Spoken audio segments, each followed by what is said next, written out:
আজ আমরা জানব পবিত্র মাহে রমজানের ইতিহাস। রমজান সংযম ও আত্মাশুদ্ধির মাস। কিন্তু আপনি কি জানেন এই রোজা রাখার বিধান কবে থেকে শুরু হয়েছে? এটি কি কেবল উম্মতে মুহাম্মাদের জন্যই, নাকি আর শিকড় আরো গভীরে? আদি ইতিহাস ও পূর্ববর্তী নবীগণ। ইসলামী ইতিহাস অনুযায়ী রোজা কেবল আমাদের ওপরই ফরজ নয়, বরং আমাদের পূর্ববর্তী সকল উম্মতের ওপরই ফরজ ছিল।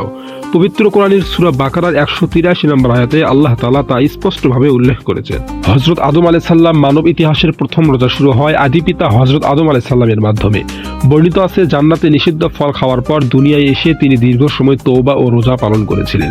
এছাড়াও তিনি প্রতি মাসে আইয়ামে বীজ, চাঁদের 13, 14 ও 15 তারিখে রোজা রাখতেন। হযরত নূহ আলাইহিস সালাম তিনি ঈদুল ফিতর ও ঈদুল আজহা বাদে সারা বছর রোজা রাখতেন বলে জানা যায়। হযরত মুসা আলাইহিস সালাম তুর পাহাড়ে আল্লাহর সাথে কথা বলার আগে 40 দিন রোজা রেখেছিলেন। ইসলামে রমজানের রোজা শুরু। তবে মুসলিমদের জন্য রমজান মাসের 30টি রোজা ফরজ হওয়ার ইতিহাস শুরু হয় হিজরতের পর।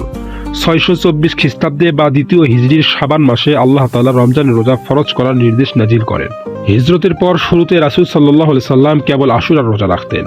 পরবর্তীতে রমজান মাসকে সিয়াম সাধনার জন্য নির্দিষ্ট করা হয়। এই মাসে নাজিল হয়েছে মহাগ্রন্থ আল কোরআন, যা এই মাসকে দিয়েছে অন্যান্য শ্রেষ্ঠত্ব। রোজা কেবল না খেয়ে থাকার নাম নয়, এটি আত্মাশুদ্ধির, পরিশুদ্ধি এবং দরিদ্রের কষ্ট অনুভবের এক অন্যান্য মাধ্যম। সৃষ্টির শুরু থেকে আজ পর্যন্ত বিভিন্ন রূপে এই রোজা পালিত হয়ে আসছে মানুষের তাকওয়া ও খোদাভীতি অর্জনের জন্য।